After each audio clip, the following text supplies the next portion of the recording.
Granddad, hey, I'm going to read out a number. Okay, it's long. I got to read a passcode. Get your pen.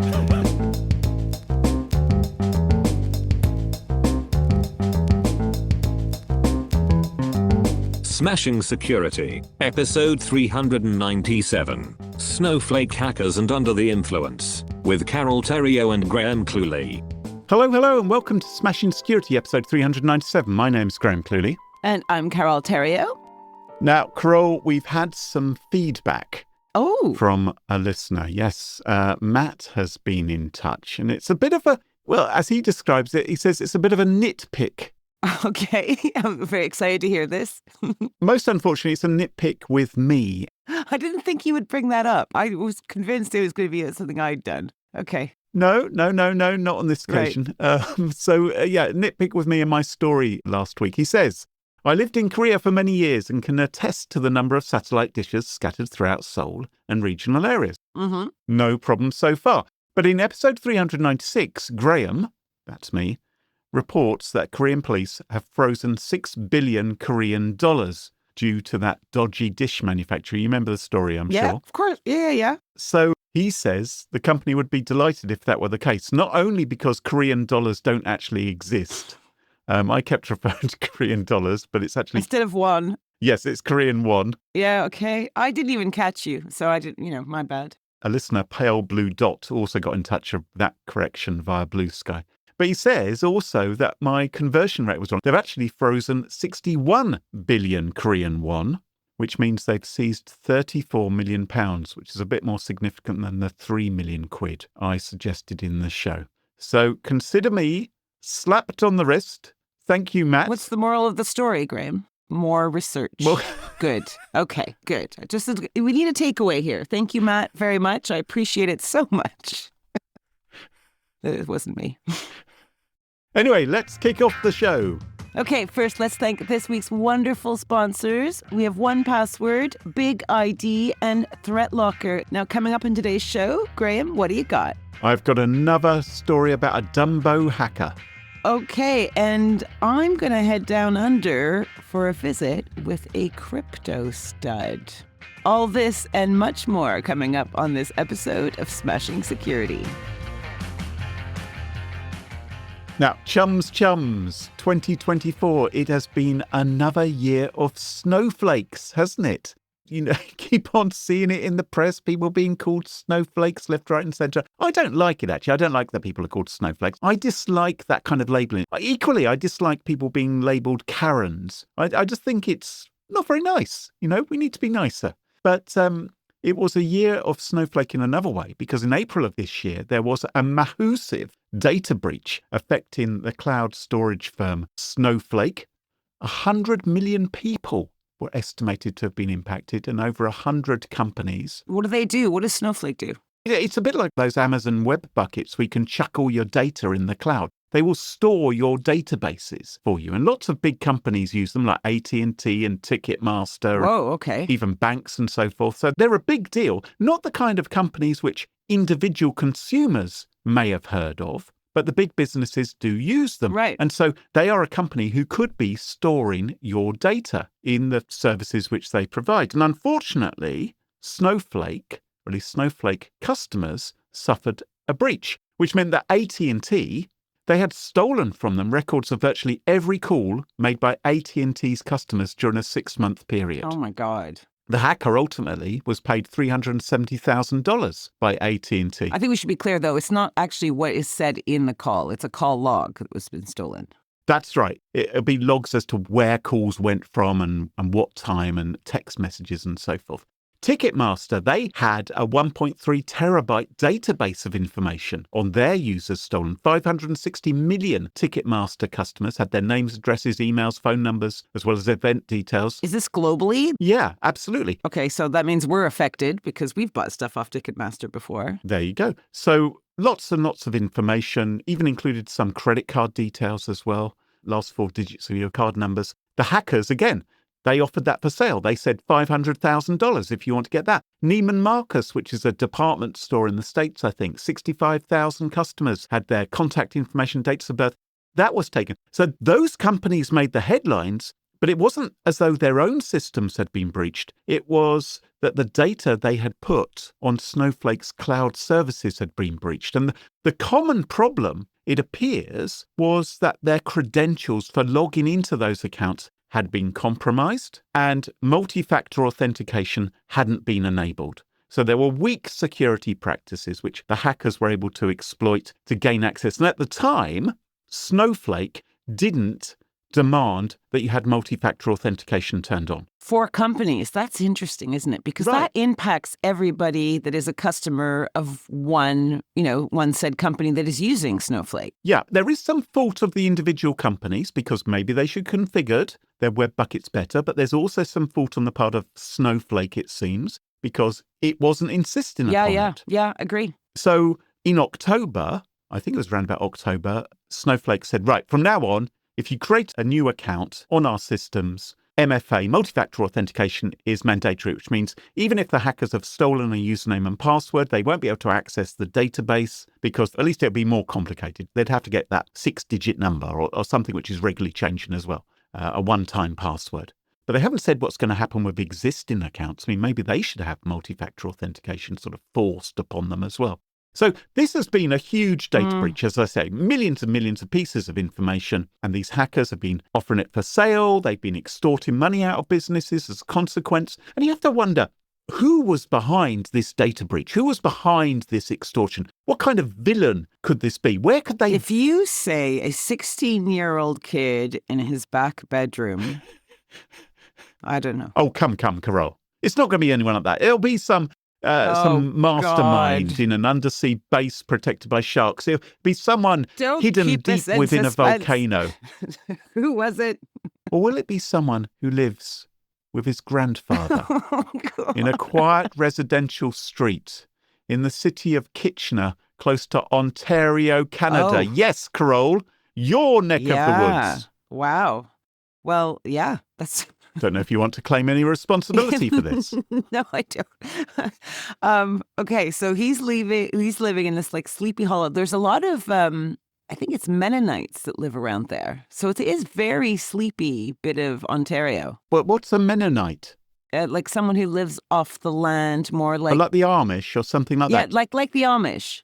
Like the Amish, but it's Mennonites. I Ah. think there's Mennonite communities all dotted around there. So it is quite sleepy and quiet in many ways. I wouldn't imagine they'd have a great broadband connection for downloading terabytes and terabytes of information. But maybe they do. There's Who also knows? very world-class tech universities there, right? So Yes, maybe they've got satellite dishes provided by South Korea. Anyway, the thing is this. At the end of October, a man was arrested in connection with the hacks that targeted Snowflake's cloud customers. And he may well be well on his way to a US court because they put him in line for extradition. He calls himself Alexander, I don't know how you pronounce this, Mouka, M-O-U-C-K-A. He also calls himself Connor Mouka. He also uses the handle Weifu, and he allegedly was a leading member of a hacking gang that was responsible for many major intrusions over the last 5 years or so. Those are not my words, but they are the words of Alison Nixon. Now, Alison Nixon, I don't know if you've heard of her. She is Chief Research Officer at a cybersecurity firm called Unit 221B. nope. Have you ever heard of Unit 221B? Nope. Have you heard of 221B without a unit? No. Think of literature. Think of detectives. Who lives at 221B? Oh, very cute. Yes, Benedict Cumberbatch or Sherlock Holmes and Dr. Watson. They're obviously big fans. Anyway, Alison Nixon, she has been tracking Weifu online for quite a while. Okay. And Weifu and the other hackers who've been behind these Snowflake breaches are members of a cybercriminal community called The Com, I guess short for community. They are an underground network of young hackers. They're all there communicating via Telegram and Discord, and they're engaging in ransomware attacks and SIM swapping and cryptocurrency theft and sextortion and trolling and harassment and all kinds of nastiness like that. And according to the Waterloo Region Record, which is the local newspaper, Weifu made a big error. And this potentially is one of the reasons why he's now been caught. He made the mistake of threatening violence. Hard to imagine a Canadian doing such a thing, but he made the mistake of threatening violence against a woman online via Telegram. Oh. But typically, Telegram is purported to be the underground's main method of communication because it's also encrypted and secret. Well, yes, there have been questions in the past as to just how secret Telegram may be. And certainly what it has done historically is it's turned a bit of a blind eye to cybercriminal and unpleasant criminal activity. It's got a little bit more thorough about doing that since its CEO got into a bit of bother with law enforcement, who said, why aren't you doing more? Now, Weifu, he really dropped a clanger. We don't know precisely what Weifu posted, but we do know it was unpleasant. And we also know that this woman he targeted, we know who that was. And it was Alison Nixon, the cybersecurity research bod at Unit 221B. Right. The game is afoot. Okay. I don't think this is a game. I think this sounds pretty tragic so far, but... No, it's a quote, Kroll, from Sherlock Holmes. So, what did Alison Nixon do? Well, she got her team onto the case. So her day job is hunting down cyber criminals. As you said, yeah. Right? And she saw this cyber criminal having a bit of a pop at her and saying unpleasant things about her. And she thought, I don't like this. Now, the thing is, she wasn't investigating Weifu until she saw these messages, and that obviously irked her. And she thought, right, if he's being so unpleasant, we're going to turn our magnifying glass in his direction. And so they delved deep, and they uncovered all kinds of information about Weifu. And it turned out that Weifu had been a little bit careless online. He had been writing Telegram posts and saying things, and at one point he maybe shared a little bit too much information, and maybe he realised his goof. And so he started posting up on Telegram and Discord all kinds of false and misleading information about himself under different names, under different usernames. Trying to obfuscate needle in the haystack stuff. Yes. Yes, exactly. Creating a cloud of confusion so people wouldn't notice, because he realised he'd slipped up. But it didn't deter Alison Nixon and her researchers. She says, we put some time into this investigation during the year. We're basically half of the reason he has now been identified. We have had his name for months. We've been waiting for his arrest. So. Well, you missed your opening line. Should have been hell hath no fury like a woman scorned. Like a researcher scorned. Yes, exactly. So there are other snowflake hackers who are being tracked down as well. It wasn't just this Weifu guy. Someone else of interest is someone called Kyber Phantom, with a K at the beginning and a 0 halfway through. He also uses a number of other aliases, including Reverse Shell and Buttholio. And FNAF. I imagine that's someone who's very religious. Some researchers believe he might be, or may have been, a US Army soldier stationed in South Korea. I suspect Alison Nixon is looking into him as well. When she was asked, she said no comment at the moment as to whether she knows his identity. So maybe she's also waiting for law enforcement to feel his collar too. But like you said, don't piss off the cybersecurity researchers, especially if they're not already investigating you, because it may be your undoing. Yeah, or just maybe don't do bad stuff. Well, and even better way to live your life, Kroll. Excellent advice. And turn on multi-factor authentication if you've got a cloud bucket. That's my advice for businesses.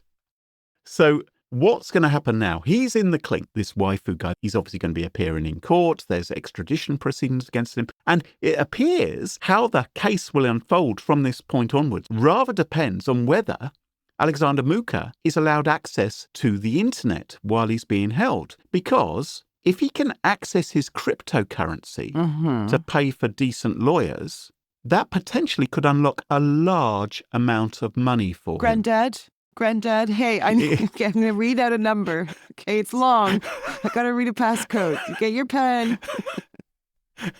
Hey, let me find my pen. I've got to turn on the computer, son? What are you talking about? Yeah. People don't talk like that in Kitchener. They don't talk like that? No.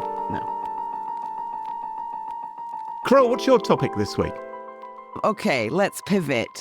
I want you, Graham, to meet our Aussie influencer, Andre Zachary Rebello.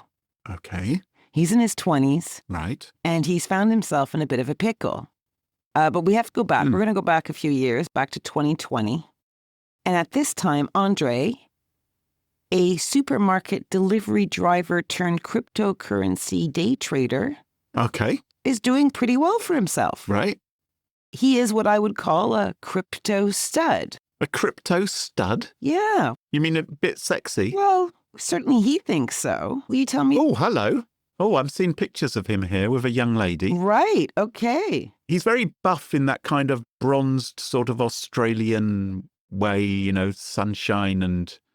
Yes, he's a bit too attractive for me. I prefer them. You're Yeah, uncomfortable.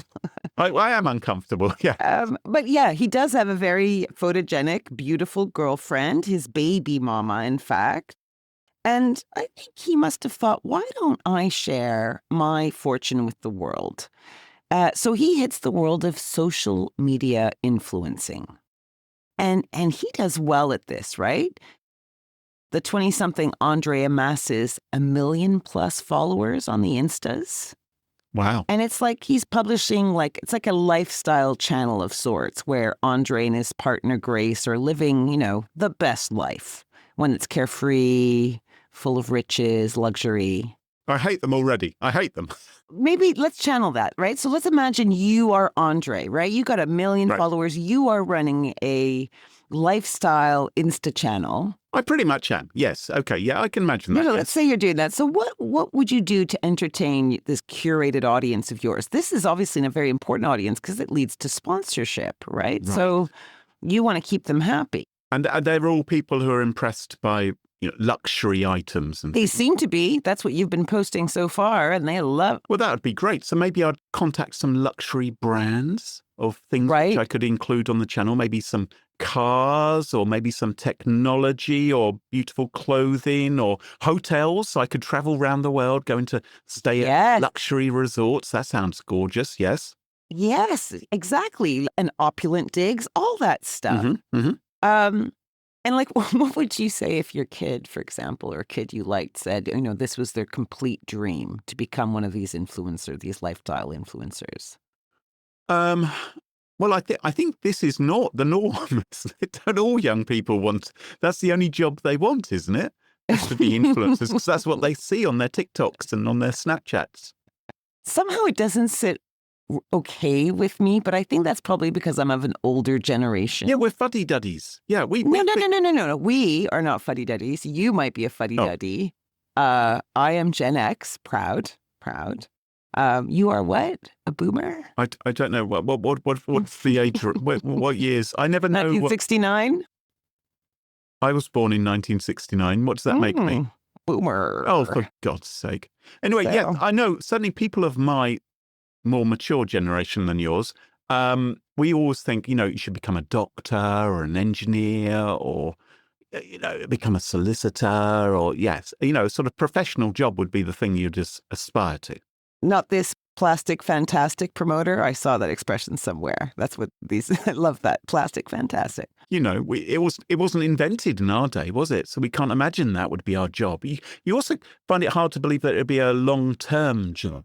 It might be a little bit like being a footballer or an athlete or something. It may be just for a short time before you become a little bit too craggy and wrinkly and chubby to continue. I don't know. Oh, really? The market, Graham, is booming. Is it?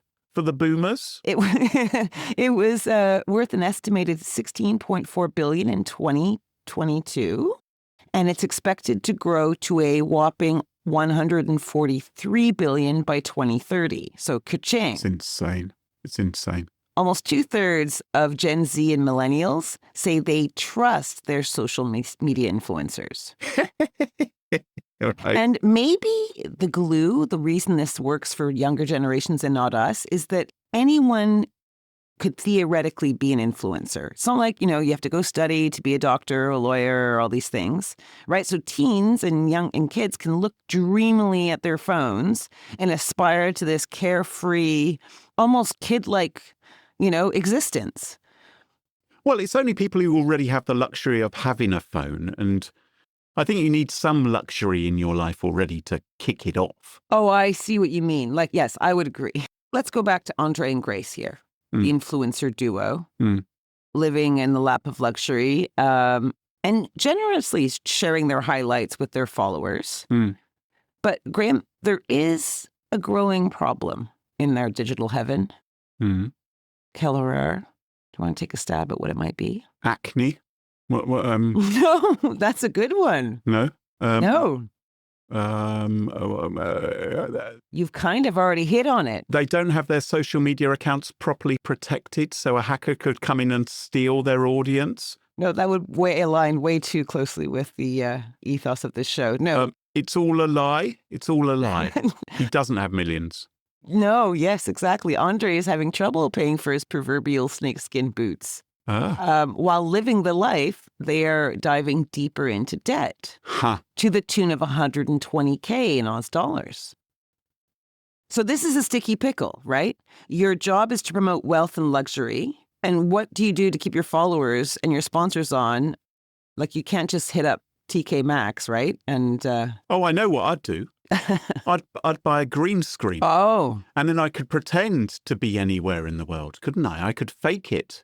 But you'd have to buy a green screen. They're not cheap. Yeah, well, all right. Or buy a pot of green paint. You know, but you... That's right. Or a green sheet. Yeah. Yeah. It's not, I mean, that isn't that much. You know, No. you could share it around with your mates as well. You could all be doing it. Right. And with free tools on the internet, you could Photoshop your images to make them look more convincing, maybe. Here we are on the Amalfi Coast. Or maybe you could use AI as well to deep fake some of this, to make it look like you're doing things. I mean, it's extraordinary. Interesting you say that. Right. Because things get worse for Andre, right? Things get worse because while he's struggling to figure out how he can pay for his debts and keep all the balls in the air that he's got spinning, plates, balls, I don't know. Okay. Uncomfortable. Yes. His mom is found dead by his youngest brother. Like, otherwise a very healthy woman. She's apparently fallen in the shower. So it's like, oh my God, you know, so he's dealing with this debt. He's dealing with his mom's debt. But there is a silver lining. And that's that thankfully his mom had life insurance policies. And they would award Andre with upwards of $1 million Australian dollars. Now, sometimes you've accused me of being a little bit cynical, Carol. So I do have a thought going through my head. I don't want to appear unkind or unsympathetic to this poor chap who's lost his mother. Why don't you just keep it in your pocket for now? And then if you say, I knew it. All right. Yeah, but we all believe that you know it. Okay. My lips are sealed for now. Okay, your lips are sealed for now. Okay. So remember, this was way back in 2020. This was COVID times, right? Yes. So let's fast forward a few years. And now we have an employee who we're going to call Joni. And Joni works at an insurance company. And she picks up a claim. Right. And Joni gets a whiff of foul play. Something's not smelling right. Right. And the thing is that it seems that Andre took out 3 separate life insurances worth a total of just over $1 million Australian dollars against his mother. He did this in the week before she died. Huh. Are you with me, Columbo? I'm with you. I'm also wondering if you also bought some extra bars of soap and left them lying around in the in the shower tray. That's awful. Okay, well, interesting. Also, he has a twin sister, right? Another sibling, and he is named as the sole beneficiary. And then, just days after his mother's death, Andre started apparently hounding the insurance companies to pay out their policies. And in his pursuit of the money, it seems that Andre provided the insurers with fake records about his mother's health and death, phony copies of her medical records and a coroner's report, and, get this, left the insurers a voicemail using an AI voice generator to impersonate his mother's psychologist. Hello, it is Hank Gelfand here, the psychologist.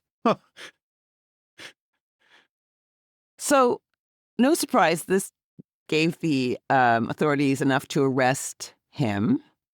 And he has been found in front of a jury of his peers, where he's eventually pleaded guilty to the fraud, but denies killing his mother. I don't know. Anyway, the jury deliberated for almost 2 days before finding him guilty. And he's been remanded in custody following this week's verdict and will be sentenced in April 2025. Right. So chances are he's going to get locked up. Chances are he's going to get locked up. Anyone likely to give him a pot of green paint for his cell? Is he going to redecorate the walls? I don't think he wants that. I think he wants a Lamborghini, Well, right? He wants a Lamborghini and a Rolex. That is what stressed him out.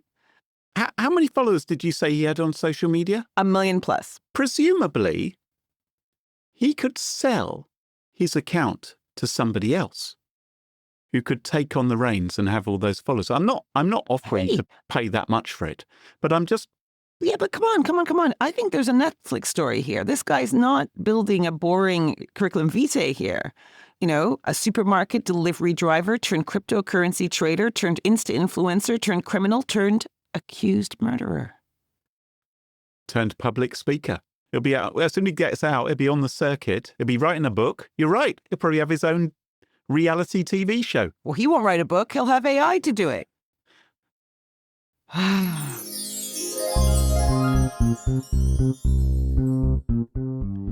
Big ID helps you uncover dark data, identify and reduce risk, take action through remediation, and scale your data security strategy through seamless integration with your existing tech stack. Start protecting your sensitive data wherever your data lives by visiting bigid.com/smashing. Get a free demo to see how Big ID can help your organization reduce data risk and accelerate the adoption of generative AI. Also, there's a free new report that provides valuable insights and key trends on AI adoption, challenges, and the overall impact of Gen AI across organizations. So go visit bigid.com/smashing, and thanks to the folks at Big ID for sponsoring the show. Do zero-day exploits and supply chain attacks keep you up at night? Worry no more. You can harden your security with ThreatLocker. Imagine taking a proactive deny-by-default approach to cybersecurity, blocking every action, process, and user unless specifically authorized by your team. ThreatLocker helps you do this and provides a full audit of every action for risk management and compliance. Onboarding and operation is fully supported by their US-based support team. Stop the exploitation of trusted applications within your organization to keep you running efficiently and securely. Worldwide, companies like JetBlue trust ThreatLocker to secure their data and keep their business operations flying high. To learn more about how ThreatLocker can mitigate unknown threats and ensure compliance for your organization, visit smashingsecurity.com/ThreatLocker. That's smashingsecurity.com/ThreatLocker. And thank you to ThreatLocker for sponsoring the show.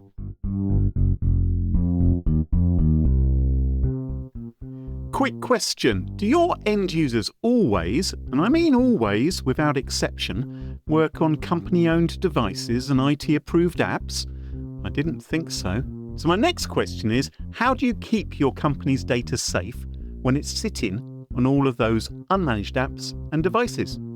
Well, 1Password has an answer to this question, and it's called Extended Access Management. 1Password Extended Access Management helps you secure every sign-in for every app on every device because it solves the problems traditional IAM and MDM can't touch.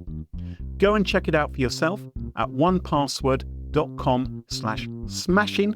That's 1password.com/smashing. And thanks to the folks at 1Password for supporting the show. And welcome back. And you join us at our favourite part of the show, the part of the show that we like to call Pick of the Week. Pick of the week. Pick of the week. Pick of the Week is the part of the show where everyone chooses something they like. Could be a funny story, a book that they've read, a TV show, a movie, a record, a podcast, a website, or an app. Whatever they like. It doesn't have to be security related necessarily. Better not be. Well, my pick of the week this week is not security related. My pick of the week is a movie. Not a new movie. It's been out for a few years, but I've only just seen it and I thought it was quite good. It's a movie by Spike Lee. Have you ever seen any Spike Lee movies, Carol? I have seen Spike Lee movies, but please don't ask me to name them. I'll know if you say it. I'll have to go look it up and I'll go, yeah, I've seen it. No, I haven't. This one's got a very unusual name, Okay. and it's kind of hard to look up on streaming services because of the way it's spelt. Okay. So don't let that dissuade you too much. It's Black Klansman. Oh, I have not seen that. And between the words black and Klansman is another K. So it's 3 Ks in the middle, which does give you a little bit of a clue as to what it's about. And it's a Spike Lee movie, so, you know. And it's about the Ku Klux Klan, of course. And it's loosely based on the true story of Ron Stallworth. He was a detective in the 1970s in the Colorado Springs Police Department. And he's trying to build up a name for himself. And he sets out to infiltrate the local Ku Klux Klan chapter to expose what they're up to. And that is not an easy job for him because Ron is black. Wow. And as you can imagine, not simple. So This movie stars John David Washington. He's the son of Denzel Washington. He was in Tenet, if you saw Tenet. Yep. No, I did. Yep. It was quite confusing, but quite good.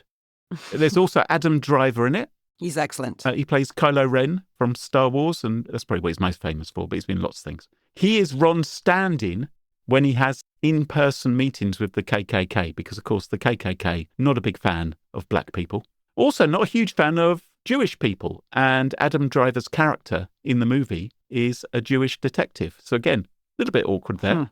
The movie's great. It's sometimes darkly funny. It's often frightening. Where did you see it? I saw it on Netflix.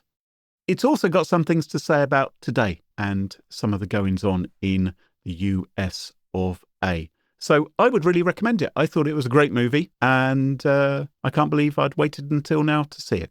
So that is my pick of the week. Black Klansman by Spike Lee. Carole, what's your pick of the week? We're coming to the end of a pretty climactic year, you know. There's a lot of turmoil going on politically and natural disasters. Plus, turns out doom scrolling might not be good for you.